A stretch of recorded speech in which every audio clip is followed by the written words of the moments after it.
Ladies and gentlemen, Gene DiNapoli. Hey, Gene DiNapoli. Hi, Gene. I love that intro, Mike. I love that intro. I was great. sleeping when it started. And it won't be up. Hey, Yeah. buddy.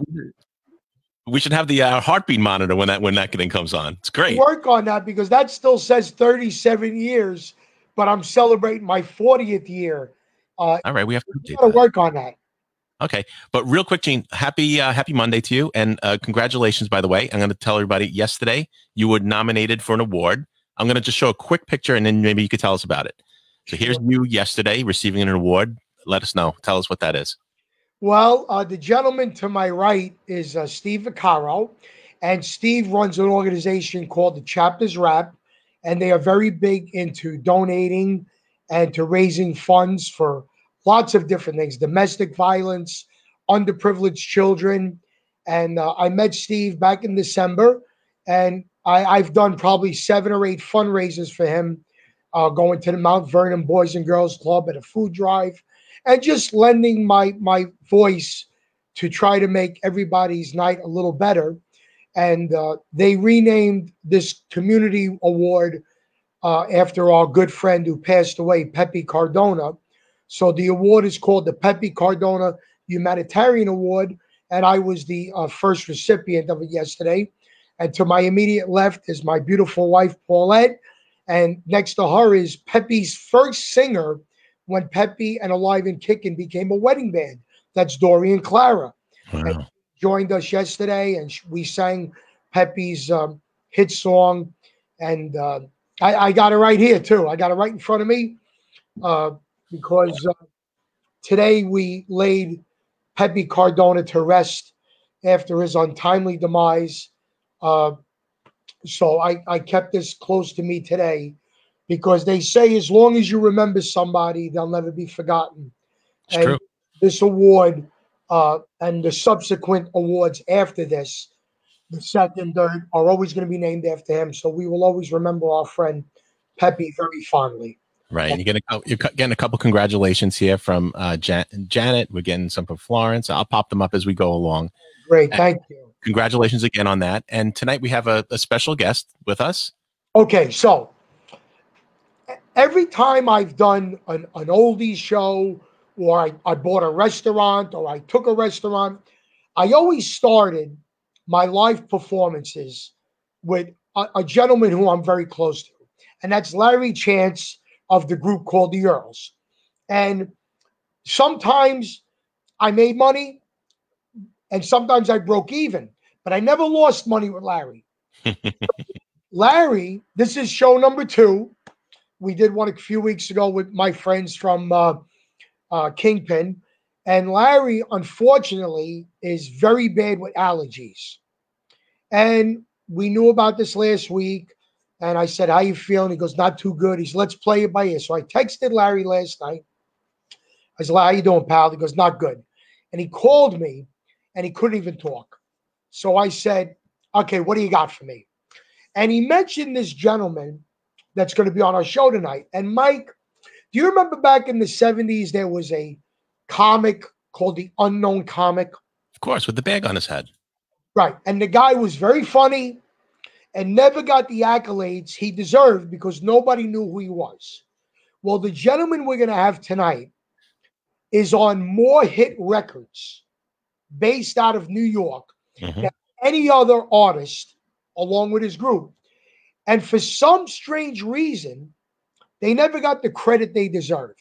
We're going to set that record straight tonight. We're going to find out the whys, the whos, and the whats that kept this man's group off the label, that other people got the glory when this man and his group deserved it.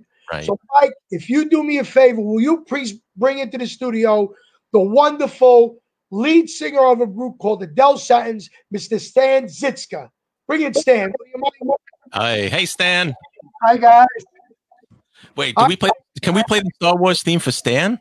We can play Stan Star Wars. Wow. Stan, what a pleasure it is to have you here with us, and thank you for doing this on such short notice. Well, first of all, congratulations on your award. And number two, how you doing, Mike? I thought I recognized you. We go back away. We'll get into that later. Yeah. And Gene, thank you very much for having me. Larry called me last night, like you said, he couldn't even talk. And he asked me if I would come on and do this, and here I am, and I'm happy to do it. Thank you. I'm so glad. You know, Stan, we've crossed paths a few times. Last night I mentioned to you that I met you out in Gurney's. Yeah. When you played with your trio, Tangerine. But Art Lauria was a good friend of mine. And I met you twice with Art Lauria. And I'll never forget, I think we were in Patchogue, and Art Lauria said, I want you to meet a friend of mine from the Bronx. And Art went like this. And then you said, oh, you're one of those? And I said, well, I'm a little bit of both. I'm a little bit of music and a little bit of street. So I remember meeting you at least twice, three times with Gurney's as well. Yeah, Gurney's. That was 100,000 years ago. Well, I'm not that old, but you know, we'll say it's a few years ago. But yeah, that was in the 80s. In the 80s. Well, I think it was the 90s. After I got married, my wife had a timeshare with her family. I don't think it was back in the 80s. Okay. Yeah. Well, but Stan, we got to get right into this, because I will be honest, I didn't know much about you until I did my due diligence today after Pepe's memorial. But I did know that you guys are what are called the unsung heroes of doo-wop, because you never got the proper recognition, which we're going to correct tonight. But I found out that the group was formed in 1958 in the borough of Manhattan. But is that where you originate from? Well, I was born in Greenpoint, Brooklyn, and I was raised in the Upper East Side of Manhattan, in an area of Manhattan called Yorkville, on 78th Street and 2nd Avenue. And the Ferrara brothers lived on 69th Street and 2nd Avenue, and Les Couchy lived on 70th Street. And so we were all from the Yorkville area of Manhattan. Right, right. Now, I didn't realize that both the Ferrara brothers were part of the original Dell Satins. Yeah. Tommy and Freddie. Tommy and Les and this gentleman named Keith Kessler, who's in one of the pictures that Mike showed me earlier. He was the original guy. And I was uptown in a Mayan neighborhood with a bunch of guys that we called ourselves the Yorkville Melodies. And we used to sing on the street corner like everyone else and get eggs thrown at us and water and stuff like that. And this is the picture right here. He's all the way on the left, right? Right on the very left. Yeah, that's Keith Kessler.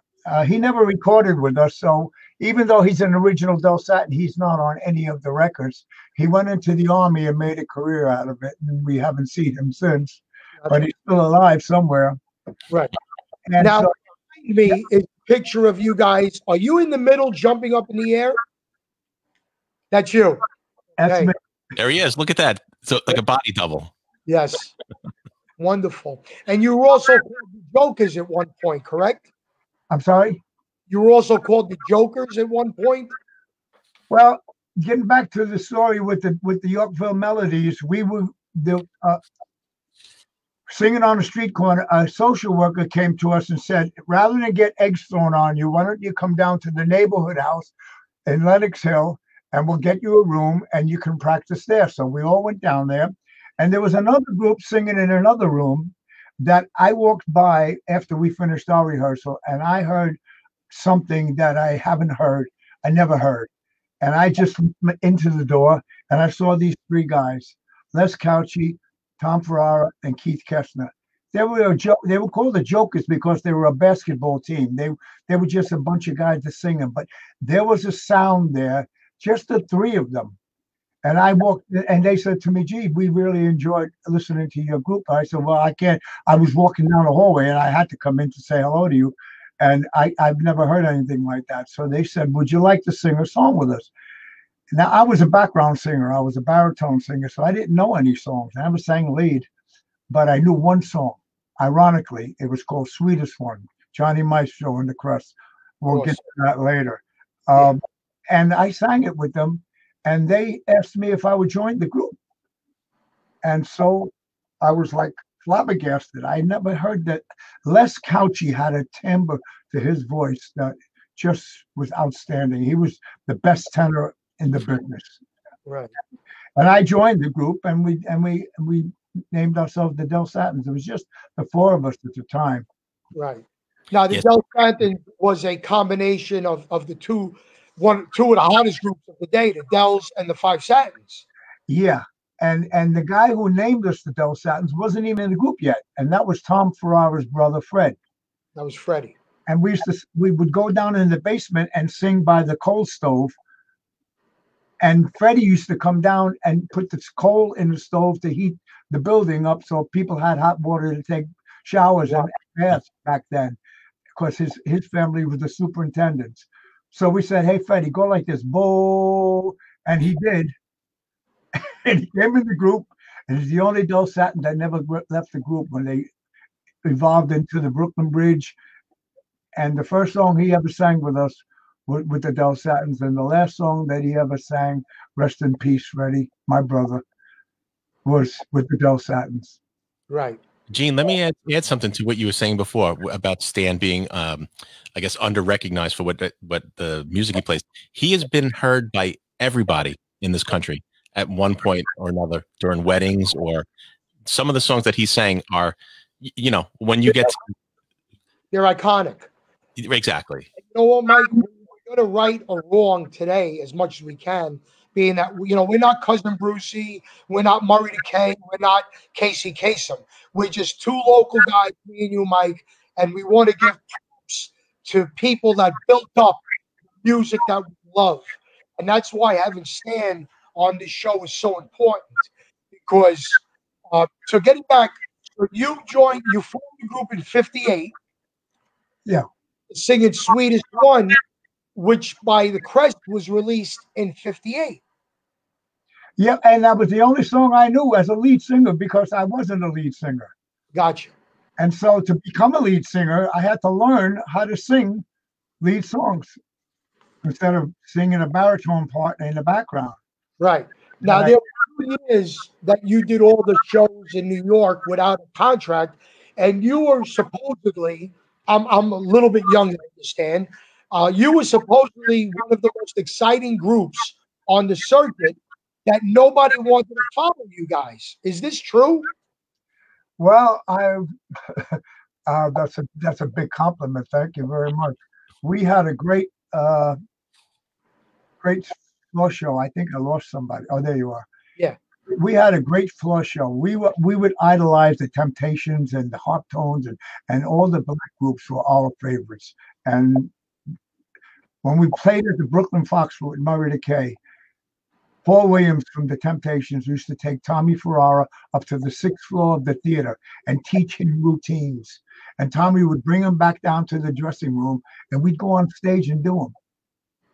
And that's how we got all our stuff from Temptations and just watching other groups. And we just loved what we did so much.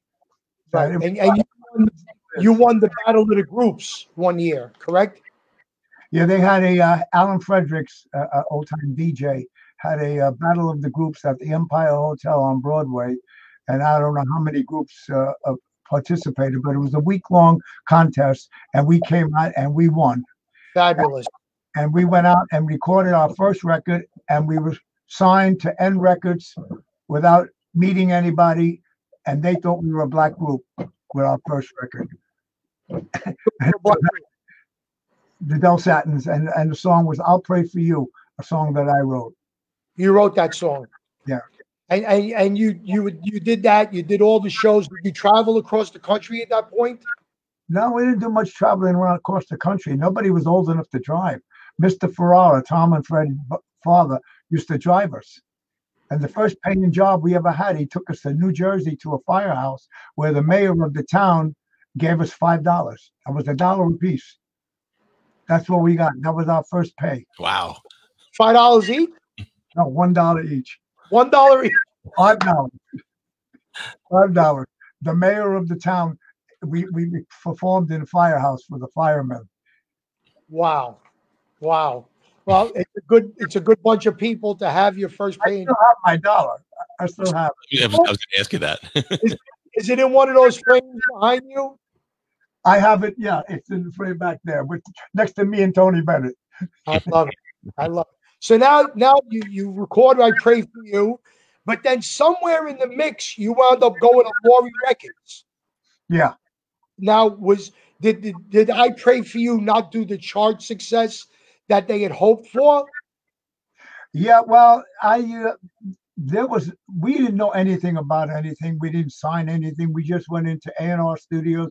We made the record, and it was put out on N Records through Alan Fredericks and whoever else was involved. And we were a bunch of kids. What did we know? We had a record. That's all we wanted was a record. Right. And I still have my 45. And so we were singing on the street corner one day, and Wally Roker, the bass singer from the Heartbeats, came over and approached us, and he managed us for like 6 months. And then we went to 1697 Broadway and met a guy named Jim Gribble, who became our manager. And Jim took us up to Laurie Records. At the time, Dion was looking for a background singer group. And we had already been on Laurie Records. We recorded Teardrops Follow Me on Laurie Records. And so we went up to Laurie again to audition for Dion. We sang half a song, and he said, that's all. Next day, we went to Dion's house, and we started learning, Hape, Hape, bum de hape, hape, hape. When he asked us to sing that, we started singing it in harmony. And he said, no. I want this all in one note. I want this in unison. So kind of like strange, kind of like five guys that we love harmony so much. He wants us to sing it in unison. We got paid $22.50 to record that record. I laughed on the way out of the studio because I thought I robbed the guy. 2 weeks later, the song came #1. Stan, let me ask you. I read that Dion wanted more of a rocking sounding group behind him. Is that true? Is that what he was looking for? Well, Dion has his own story, and my story is what I remember. He remembers us. He said he's met us on the street corner, which we didn't meet him on the street corner. We went up to Laurie Records and auditioned for him.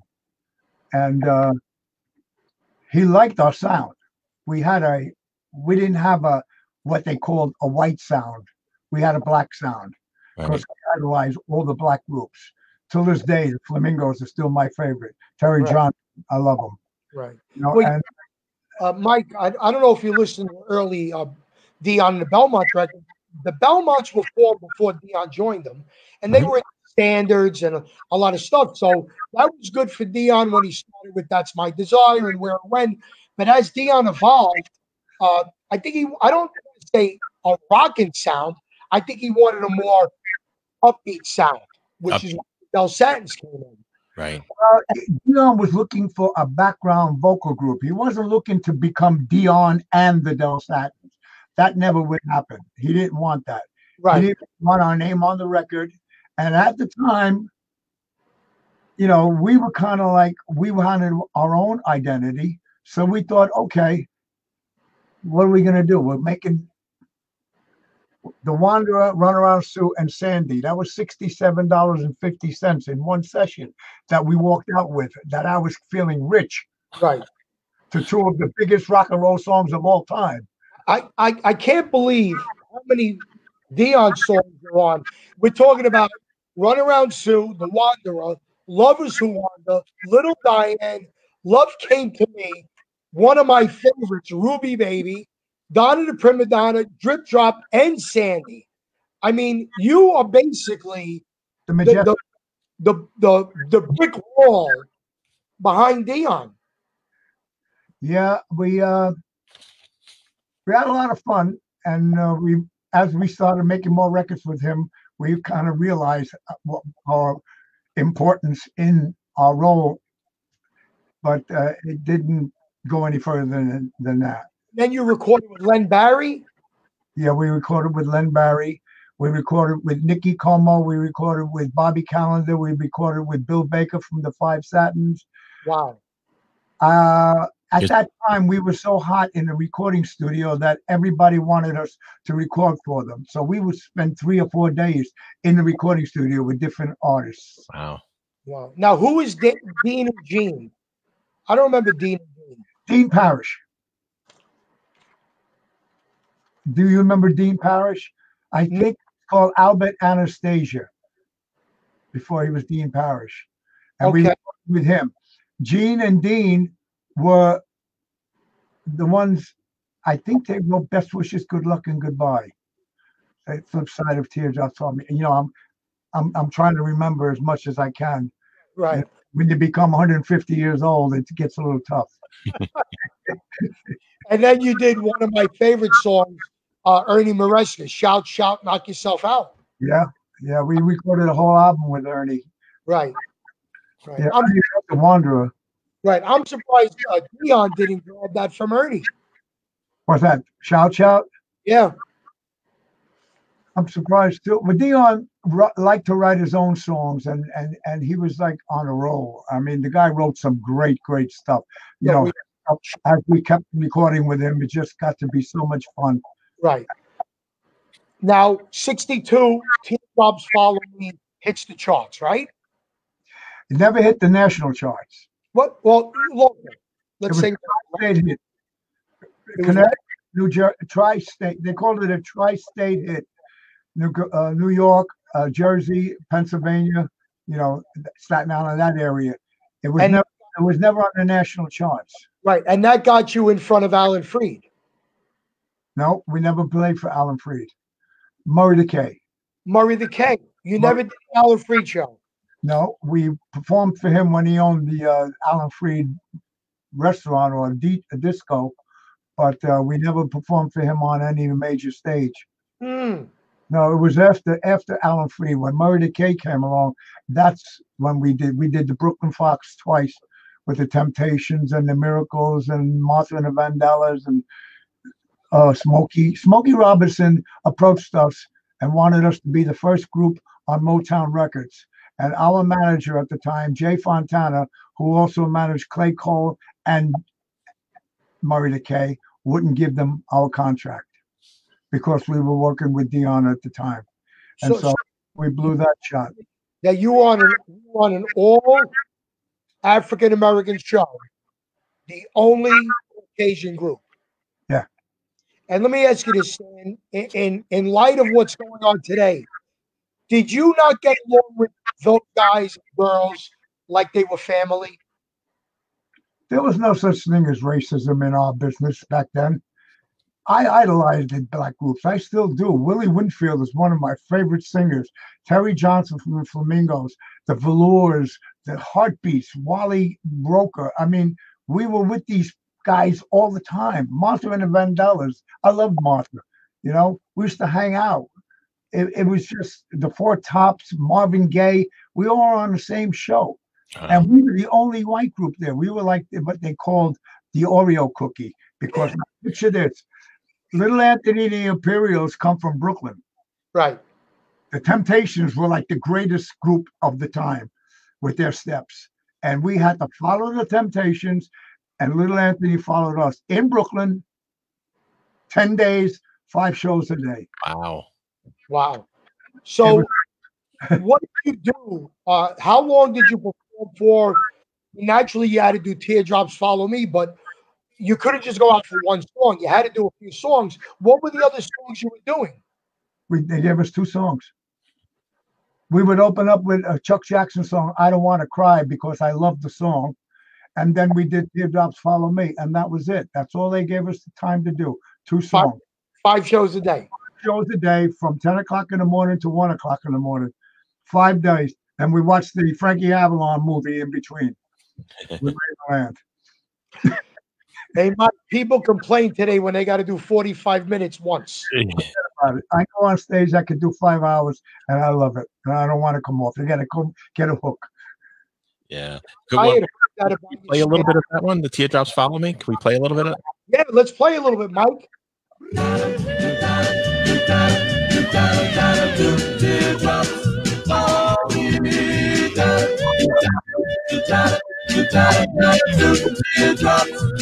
In case Facebook is listening, Stan wrote this, okay? This is Stan's song.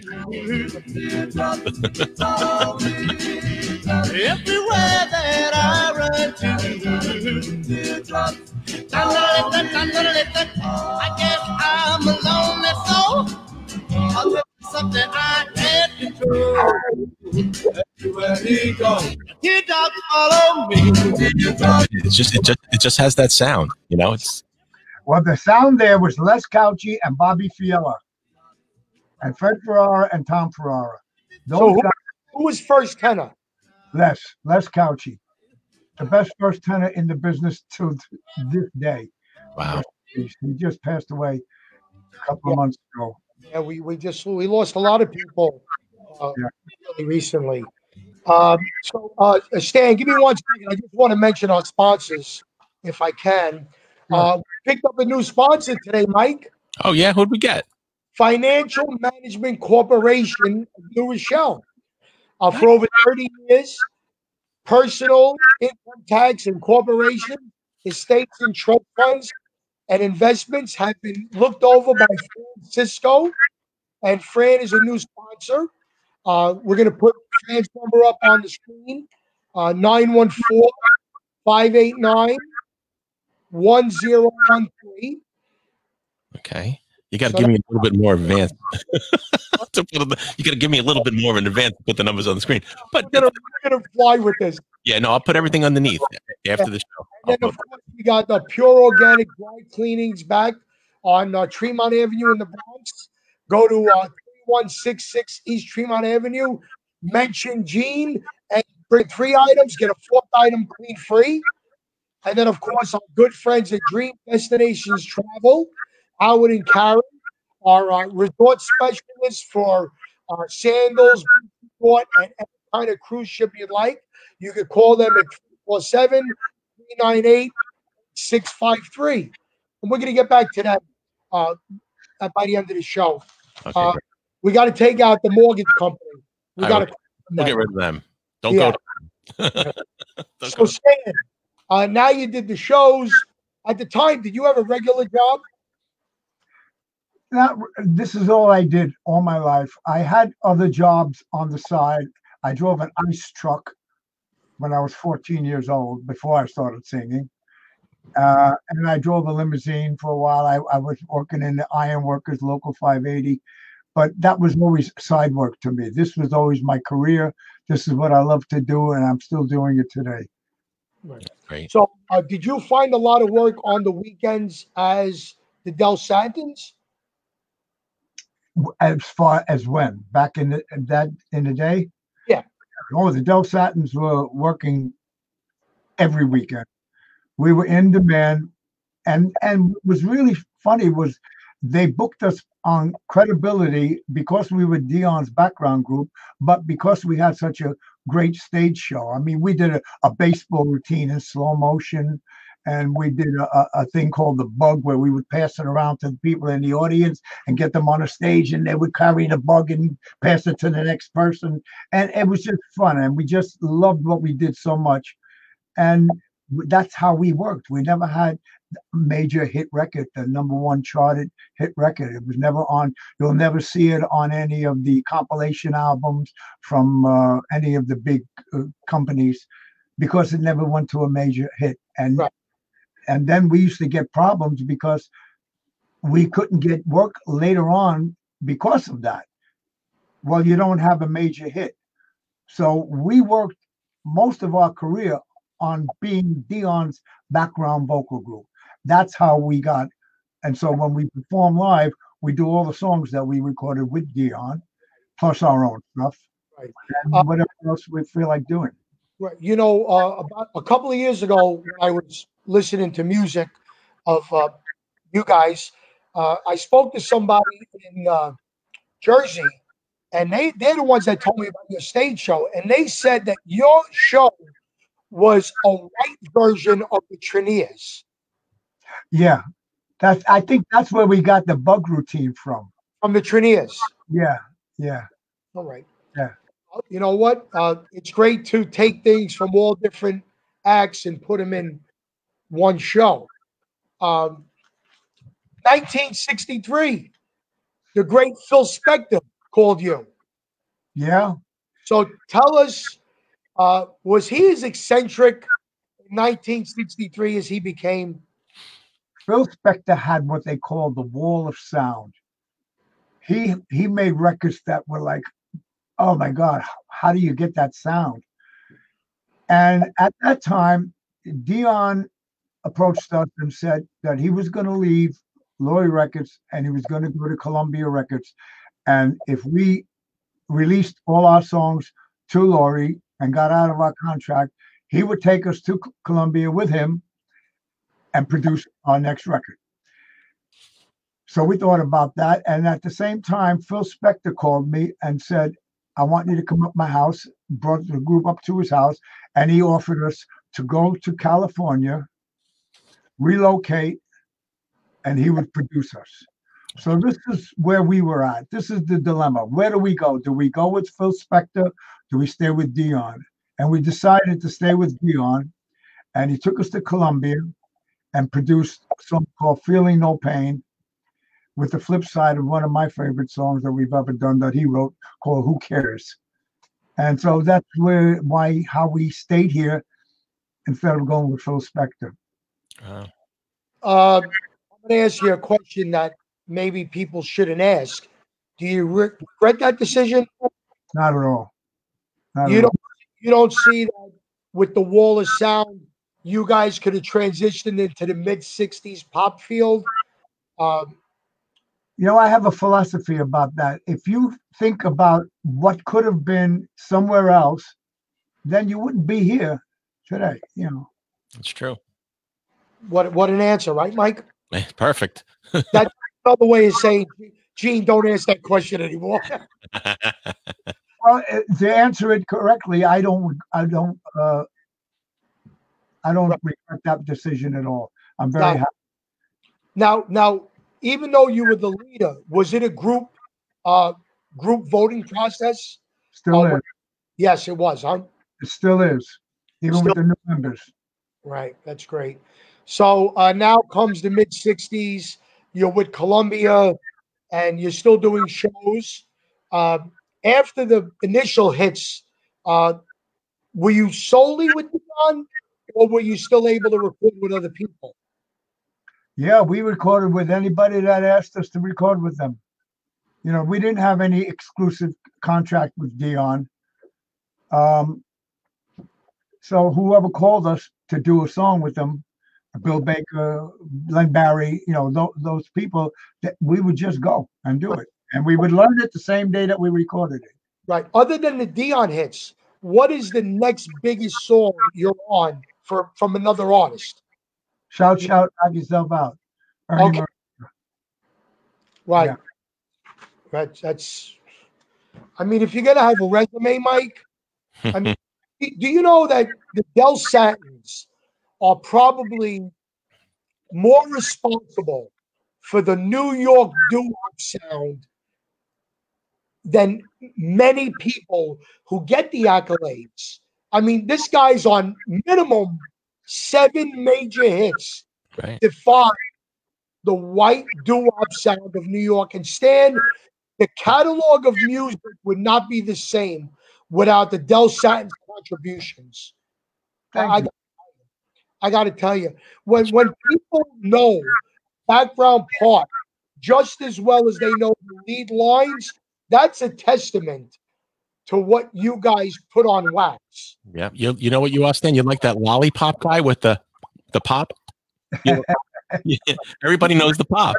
It's funny. I'll go into a 7-Eleven and there'll be a young person behind the bar, the counter there, and all of a sudden, Runaround Sue would come on the radio, and they would be going, Dad.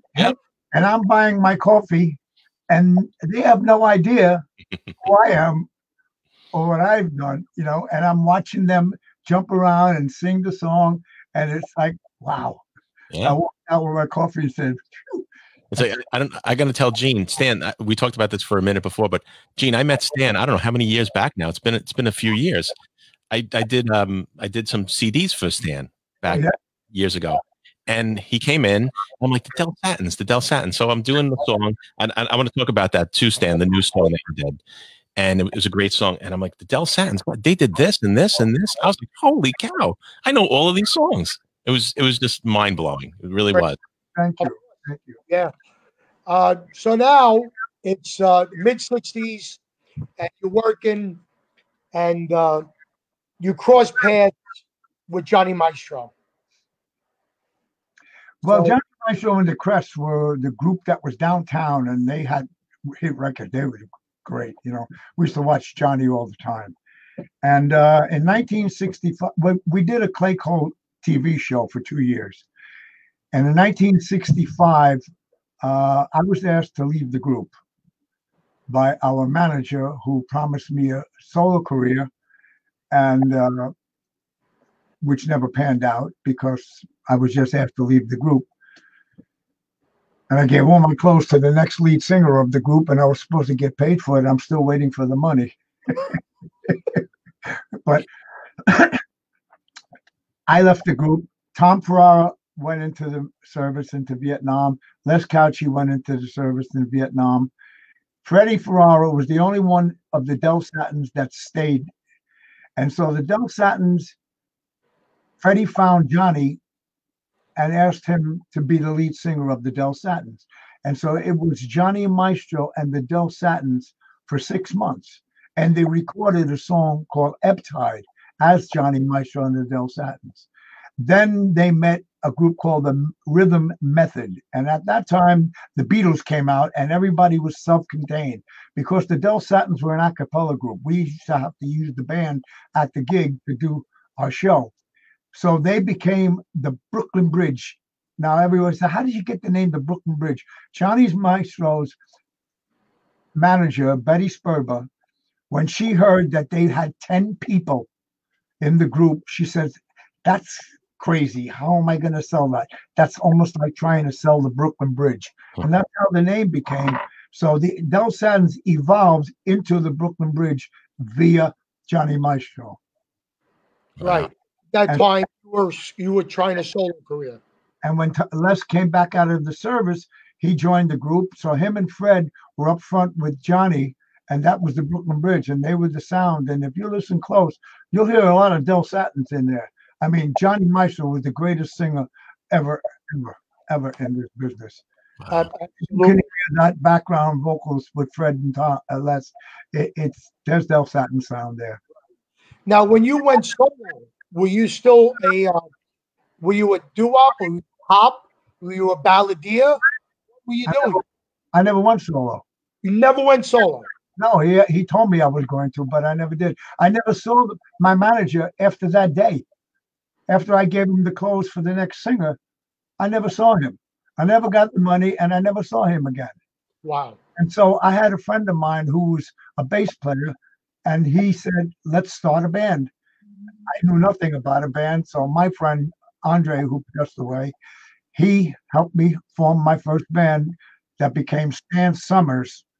Of course, Clay Cole changed my name from Stan Zizka to Stan Summers because it was easier to say.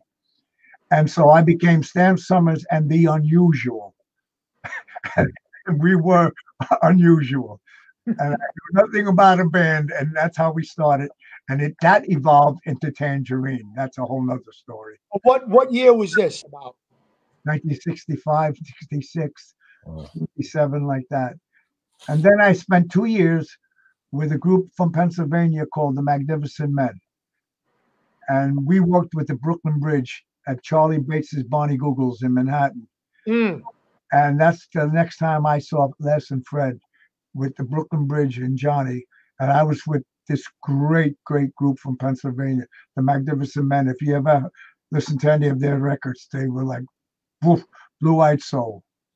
Can I ask a question? When you say you were with it, is this doing shows like every weekend? Because I know music was so much different then than it is now.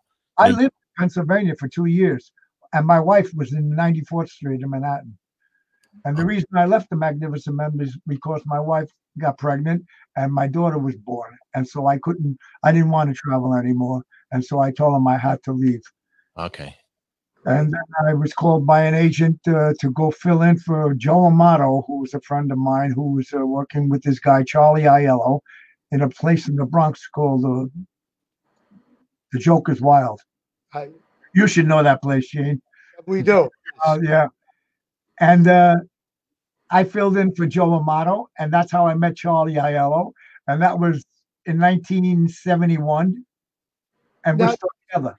Is that the Joe Amato who is now singing with the four freshmen? Yeah, he passed away, Joe. I didn't. Yeah, Joe. Joe.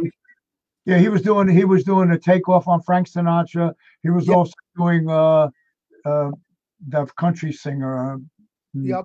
Escapes me right now. Joe did a couple of shows in Valley Forge, Pennsylvania. I did the Elvis, and Joe did the Sinatra. Yeah, Joey was a good friend of mine. We grew up together. Yeah. I didn't know he passed away. He was the lead singer of the Jokers before I came in to the Dell Satins.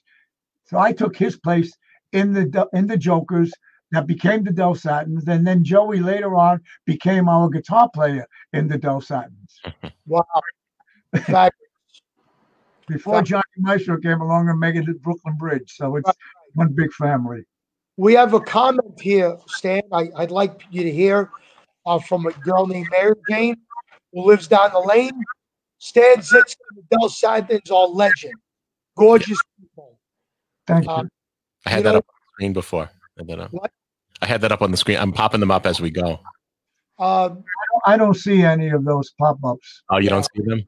No. Here we go. Mary Jane. Yeah, Mary Jane. Mimi. Hi, Mimi. Hope you're feeling better. She just had a surgery done. Oh, good, Mimi. And somebody commented you're too far away from the camera, so they can't see your beautiful head of hair. So, that's great. Wow. Look at that. Come here. Stan. You ready for this? Yeah. It's real. Look at that. It's real. And this is my beautiful wife, Paulette. Hi, Paulette. That's my. Nice to meet you. Yeah. Hi, so she's the reason I saw you and get out of here. That's enough. Get out of here. So now it comes 1970, and the Brooklyn Bridge has a major hit. Okay. Yeah. They created that theater pop sound. Yeah. Oh yeah, they're fabulous. Still are. They still are. They're great. Great. So in the 70s, did you do any of the shows at the Garden with Richard Nader? No, I called Richard Nader while he was still alive, and I asked him if I could do one of his shows, and he said to me, Stan, he said, you never had a chart record. He said, if I want to hear a Dion medley, I'll hire the Brooklyn Bridge or the Capris. Bastard. Yeah. I said, well, thank you. It was very nice to talk to you. Goodbye. And so after his house burned down and his wife died in the fire, they had a big benefit for him at Madison Square Garden. And I took my group, the Dell Satins, to go do it for free. Wow. You're a special kind of person to do that. Well, it was for a good cause. Yeah. I told Richard Nader, go in the coffee can and get your money. Yeah. Bobby Comstock never had a national hit, and he was on the shows. Well, I think it was also who you knew and who you didn't know at the time. You know, like we didn't have any. Jim Gribble had passed on, and we didn't have any major manager that really cared about us. It was more about, you know. What a shame. But that's all right. I think you still did pretty well without that show. Hey, I'm still alive. I have a lot of good friends, and I'm doing your show, and I'm very happy about that. Thank you. We are so tickled pink. You have to see the comments that people did not know half the stuff you're telling us People are finding out things about you and the Dell Satin, which is why we need to do more of these shows, because everybody, they want to only know the hit or the one thing. I want people to know the person. Sure. And this is why we created this forum. You know, it would be great to have Dion or Tony Bennett on the show. Yeah, that's all well and good. If they want to do it, I would welcome them with open arms. But it's people like you and Larry and the other people that nobody really hears about them day to day to day, that I want people to know about you guys. And we are so happy. We're not happy that Larry couldn't do it, but we're happy that he called you. I love somebody. Yes, Larry's so much, and I'm so glad that he called me. I'm sorry he's not feeling well, but I'm glad he used me because he just came back from Italy. We spent the week in Italy together with Jay Siegel, and we were called the Legends of New York, the doo-wop Legends of New York, and we spent the whole week in Italy. Oh no, Spain. It was Spain. I'm sorry, Barcelona. Italy was the year before. I'm sorry. We have a comment from Jane Fox. Our first show in Yorkville was with Stan and the Dell Satins and Vito Pacone and the Elegants, Twin Gold. Jane Fox, Twin Gold. Hi, Jane. Yeah. Great. That's great. So before we get into talking about the Dell Satins and Stan Zizka now, let me move out anyway. Mike, can you put up the second middle picture of the new Dell Satins? Do I have that one? I don't think I have that as a standalone picture, Gene. You know? Okay. No. So, Stan, I'm going to move. Tell us who's in this. If you zoom in on my wall, you can see a whole bunch of them. I'm sorry. It's okay. So tell us who's in the Dell Satins now. I have Tom Ferrara, who's the original lead singer. I mean, the original bass singer. Charlie Aiello, who I met through Joe Amato in 1971, who's also a member of Tangerine. Edie Van Buren, who's also a member of Tangerine. And Emilio Funatora. And these people, it's like having a family. It's like your brothers and sister. It's just so much fun because everybody wants to do it and just loves it. And you can see that on stage when we perform. Here we go. How much, look at the smiles. I mean, that's real. That's real. And the sound that those guys have with that girl, forget it. It's just. So Tommy Ferrara kind of came full circle. I'm sorry? Tommy Ferrara kind of came full circle. When after Johnny passed away, I had a group called Stan Zizka's Dell Satins, which was Charlie and Edie, and I had two other people. And I wanted to try to get the original group back since Johnny passed away. So I called Freddie and Les, and they agreed to do some shows. And then I called Tommy, and Tommy was retired from the Capris, and he hadn't sung in 3-4 years. And I said, you know, this is your chance to sing with your brother again. And he decided, he agreed to it. And so we had the original Dell Satins back together. And it was like we never left. It was like that magic. As soon as we opened our mouths, we remembered every word to every song we ever learned. That's fabulous. And it was like May, June, July, August, September, and October. I think we had 6 months before Freddie passed. And we did a couple of stage shows, and it was just so much fun and so great to have the whole group back together again. And then when Freddie passed on, and Les moved to North Carolina, and he was like, he couldn't do both jobs because he was still with the Brooklyn Bridge. So he made a choice, and he stayed with the Brooklyn Bridge because he was with them for 40 years. So I understood that. And so we got Emilio to take his place, and we kept the Dell Satins going, and we do our own show at the Patchwork Theater every year. We went to Italy. We went to Spain twice. We've been all without a hit record. Right. Well, no, say all without a major hit record. Major hit record. A Yeah. hit record, and you have a hit record when other groups do your song in their show. Well, Teardrops Follow Me, if you're a doo-wop fan, you know the song. Right. So it didn't matter how many records were sold at the time. That was the record company's business because they made the money, not us. Right. So as long as you know the song, to me, it's a hit. Right. We had a great a cappella group called the Renditions Yeah. at some of our shows. Sammy with you? Sammy was.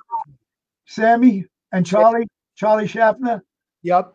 Yeah. I know. I see Charlie all the time. Yep. And they used to do your song all the time. You were with the Renditions. I got to look at that video again. I'll pick you out. No, I was the promoter. Oh, you were the promoter. Okay, well, then you're in the background. He was the Don I King. never joined the group because I couldn't get along with anybody. Okay.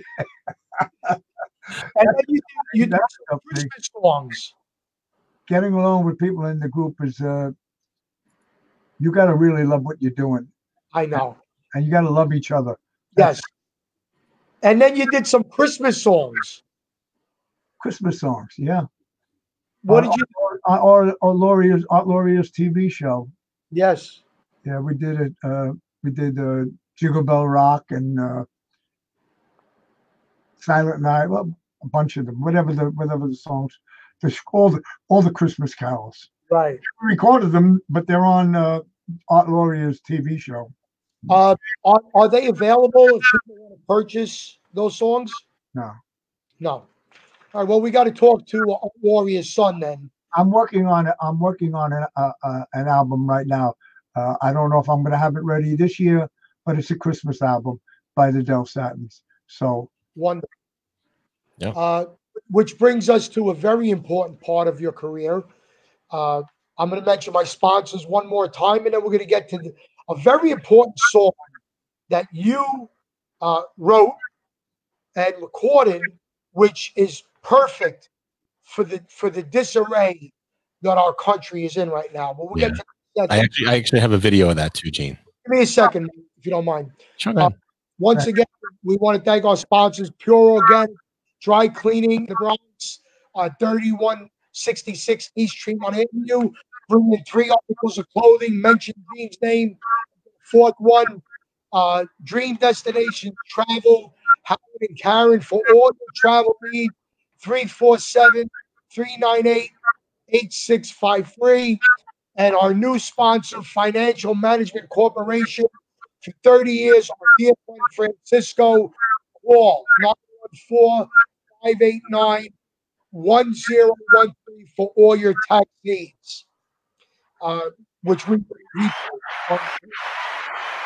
so, Stan, you wrote a song called "Piece of Cloth." Yeah. Which behind me you see we proudly display. Thank you. That is actually when Pepe Cardona passed away. This was his scarf that his family willed to me. Wow. So he hung that for 35 years on his microphone. Tell us about the song "Piece of Cloth," please. I wrote a poem July 4th, 2012. And I like to write a lot of poems, and I like to put them up on Facebook to see people's reactions and see how they like them or they don't like them. And I got a lot of reaction on this one song called "A Piece of Cloth" that I wrote that was all about the American flag and the sacrifices that the veterans made to make us a free country. And say that again. Can you hear me? Gene, you cut out, Gene. We lost his audio. Am I still on? Gene, you're muted. Let me just unmute Gene. Go ahead, Gene. No, it says your mic's not connected, Gene. Okay. While he does that, Stan, go ahead. You want to keep going with the story because I have the video clip, and we'll talk about that. Well, I just thought my guitar player in the Dell Satins, his name is Joe Weinman, and he said to me, "Gee, I'd like to put some music to that." And I said, that's very good, because I have a lot of fans on Facebook that asked to make a song out of that poem. And so we did. And it's called A Piece of Cloth. And it's for everybody in this country should listen to the words. And yep. And we actually have the CD right here, and we have a video that you produced. Yeah. So I'm gonna play the video real quick. Gene, you gonna try to work on the mic? Okay. This song, by the way, was also recorded in my studio and produced and mastered at Warren Gratis from the Belmonts. Okay. We're gonna bring Gene in on the phone.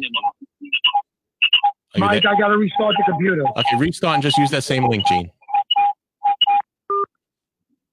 Okay, Gene's going to restart the computer. He's having a little technical difficulties there. Okay. I understand his problems. Believe me. Okay, yeah, there he is. Look at that face. We should take a screenshot of this, right, and send it to him. That's a screenshot. Okay, we're going to play the video. We'll fix Gene's thing, and we'll come back in 3 minutes, Dan, okay? Thank you.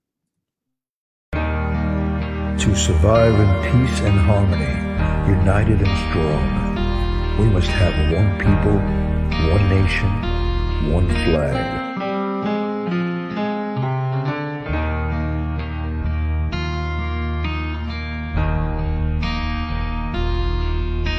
A piece of cloth with stars and stripes of red, white, and blue, and all the men and women who sacrificed for me and you, carried it through all the pain and over fields of glory throughout the world for all to see. This is their story. Raise it up, show it off, be proud for which it stands. Let it blow in the wind over this great land. A piece of cloth, it's our flag. A piece of cloth, it's our flag.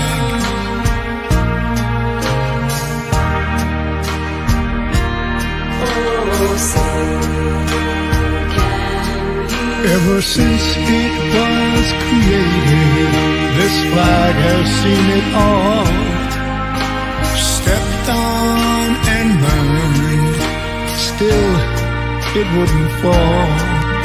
And generations before us, and many more to come, will fly it high and protect this place that we call home. Stand it tall, fly it strong, for all the world to see. Let the world know the reason we're a nation proud and free. It's our flag, a piece of cloth. It's our flag.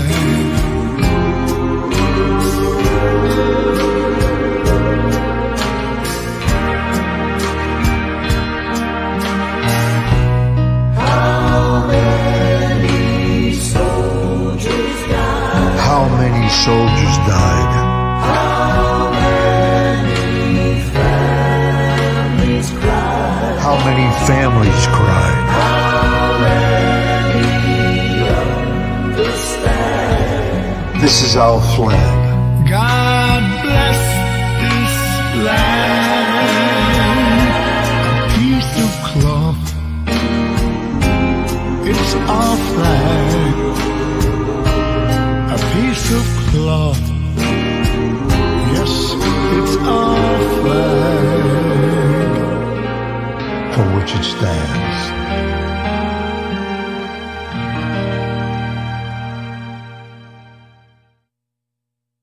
Oh, Wow. wow.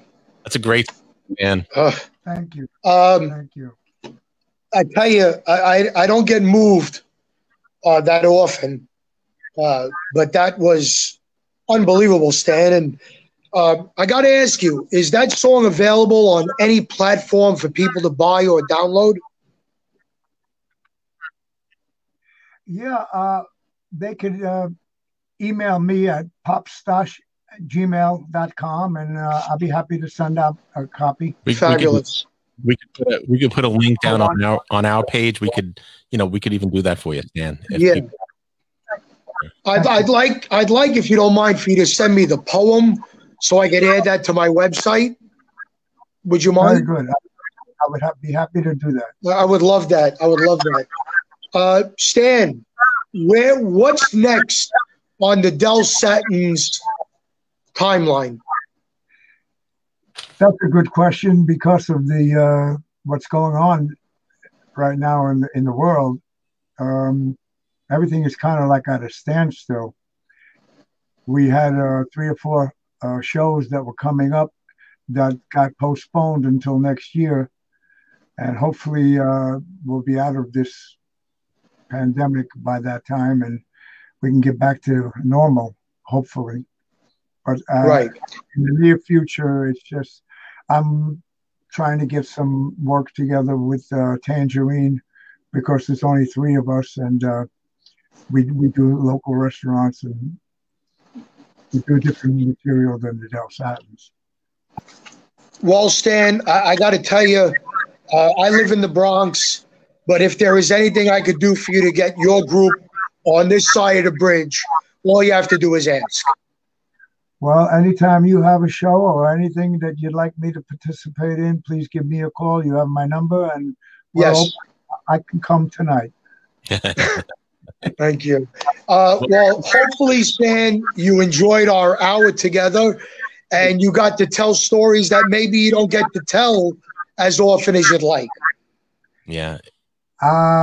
Yeah, there's a whole lot of stuff in your mind that just comes to your mind when someone asks you a question. It just keeps revolving. I hope I didn't over answer anything. I think you were a perfect guest, and by the comments, we might have to do a Stan Zizka part 2 coming, and hopefully I'll be here tomorrow. Hopefully you enjoyed it, and you'll follow us because next week we got a great show with an actor named Louis Veneri. Oh, no, excuse me, that's the 28th. Next week we got an Elvis artist named Anthony Ligori, who's also a country singer and a gospel artist. So, Stan, we welcome you to the Reminiscing family, and just stay well, stay positive, and God bless you. And thank you for that wonderful song, and thank you for all the harmonies you've given the world over the past 50 some odd years. Yep, and we'll do that, Gene. Why don't maybe we could actually have our guests on here? Maybe we could put their links to their music and sell the music for them, and we'll take care of all that. And I think that's great. I know Stan has a few CDs because I did them for him, and another one's coming soon, right, Stan? Yeah. I did a song that Warren Gratis from the Belmonts, who mastered, he did a song with me called One Pair of Hands, which I don't have available at this point. I would love to have had it on the show. So if you want to have me back again, I'd love to come back anytime. And I've got plenty of stuff that. Sure. One Pair of Hands, is that the Carol Robertson song? That's it, yeah. Do you know how many people think that's Elvis Presley and it's not? Well, Elvis did do a version of it. I don't know. Well, that's a big dispute. Yeah.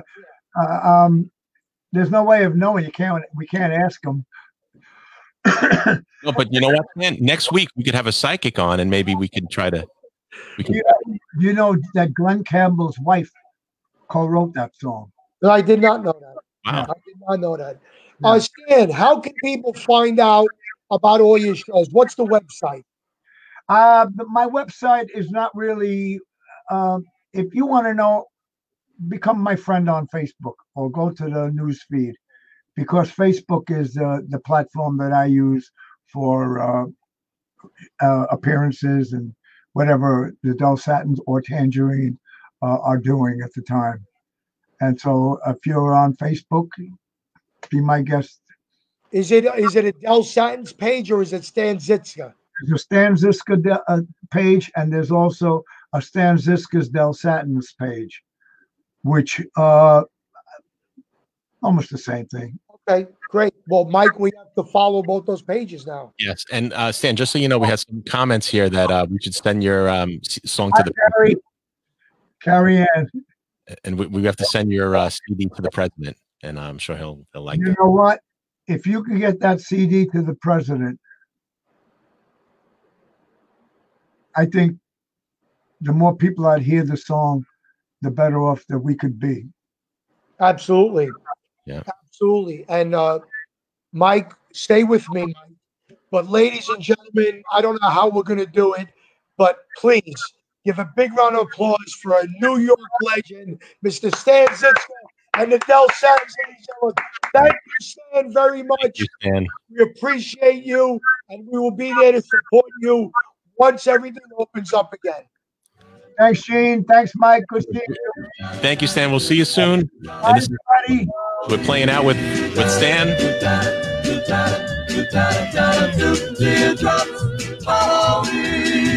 Everything that I try to do. Wow. Wait, what a voice. What a voice. What do you think? I think it's great. I think he was a great guest. A lot of great comments. And I couldn't click fast enough at sometimes. If we couldn't get Larry because of whatever reason, you know, with the allergies, I am very happy. Yeah. Very happy. Yes, he was great. We talked for a few minutes before you came on, and we were catching up on the things that we were talking about before. And he's so, I don't want to even say underrated, just not known. No, yeah, like the unknown comic, the comment I did before. The unknown comic. So Mike, we got to figure out a way to get these sponsors up more and more. Yes. At the bottom of the banner, it says 8 o'clock, where our shows are now 7. We got to correct that. I will fix that. Yeah, but Mike, so let me tell you about this show next week. Okay, go ahead. What do you got? We got a guy who's a fellow Elvis artist, but more importantly, he is a songwriter. Okay. He's a gospel artist. He's also a country artist, as well as a preacher. He's also a preacher, and his name is Anthony Ligori, and he's an old friend of mine, dear friend of mine. And when I tell you that for the Elvis fans, it's going to be a great show next week. We need all the Elvis fans to come in, spread the word, because Anthony's going to be a great guest next week, I know. Then the week after that, we have Louis Veneria from the movie A Bronx Tale, Boardwalk Empire, and The Irishman. Yeah, and he was also on a TV show called Kirk with Kirk Cameron, which you educated me for, which I did not know. So that's going to be on the 28th. And we got some other surprises coming in, which we're going to post as we get them firmed up. But, Mike, we've gotten so many great remarks about this show. And I'm so glad we're doing this. Yeah, it is. It's a lot of fun, and it's a lot of you learn a lot, and that's what I like. And I like the old music. I like the old, the old stories. Because it was just such a different time when he was talking about. He had the one guy come in. They auditioned him by saying one note. It's a little different. Now. Yeah. We're going to be doing a lot of different shows, Mike. We got actors, actresses. We got some poets. We got psychics. We're really going to build this up, but we're going to be doing a show which I want to title the Rising Stars Show, because I have 3 people that I want to bring on. And they don't have a lot of stories because they're really young, but we have a girl named Sam Hernandez that I worked with last week in White Plains. And this girl was just phenomenal. So we're going to bring her up. And then we're going to have a gentleman named Tyler Gianchetta, who is a vocalist and who plays an instrument called the dulcimer. I told you I went to school with a dulcimer. Yeah, I ate a dulcimer once. It was the dulcimer parmesan. And then we're gonna have my friend, a lovely young lady named Ashley Blum. So we're gonna have stars. We're gonna have non-stars who we believe are gonna be stars. So everybody has to follow the Reminiscing with Gene DiNapoli page, or the Gene DiNapoli Entertainer page, and just the J12 page. Right. And keep in mind, Facebook on October 1st is going to stop live streams. So please go to YouTube, subscribe to my channel, which is Gene DiNapoli, because if Facebook stops this, we're going to move everything over to YouTube. So right. For example, Gene, tonight with one of Stan's songs, even though he recorded, he owns the rights, he owns everything, Facebook would mark it and give it a copyright strike. Supposedly they're gonna put these practices in play October 1st. So we want to try to avoid that. Right. Well, hopefully they won't do it when we are with the performers, the originals, and we're just trying to give them the proper credit. You know, if somebody is selling their music or performing it and not paying the royalty, okay, I could see what Facebook wants to do. But, you know, there has to be some leeway in this world, especially if we're giving joy. If we're giving joy, people should be a little less formal and a little more forgiving. Right. So we're gonna promote next week with Anthony Ligori. Great to see some of our friends here. I was with Bobby Anselmo yesterday, Carrie Ann. They were with me for my award.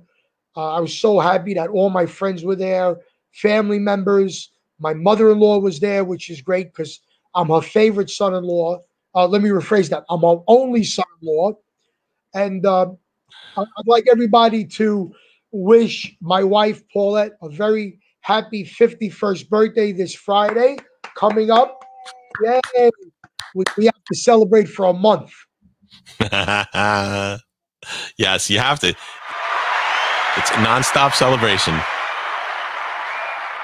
Mike, just as Stan has fun, I hope you have fun doing this with me. Yes. But you put a lot of work into this. You do the banners, you do the ads, you do the production. And I will tell you this, Mike, I can do this without you, but I don't want to. So I hope you stick with me. I know you had some wonderful news. As a producer, you got picked up by Los Angeles to do some work, but I hope you never get big enough where you can't do this with me. I'll do it on the side, Gene. No problem. I'll be like, so 50 years when we're on someone's show, we'll tell the story. 50 years. 30 maybe. Yeah. I just got picked up for 2 podcasts that we're going to do. Some people found me on Facebook, and we're going to do some podcasts. Mike Bello was with us yesterday. Jeannie Claire was with us yesterday. It was just wonderful, wonderful. And if you don't mind, I'm so proud of this, Mike. I'm so proud of this. And I share this with all my fellow performers and my family and my friends and fans, because without them, I'd be nothing. So we're ending our episode. Everybody, please go to Reminiscing with Gene DiNapoli, and peace out. And God bless America. Yes. Mike. Good night, everybody. And we're going to play it out with a little bit of the Dell Satins. Good night, everybody. Good night, Gene.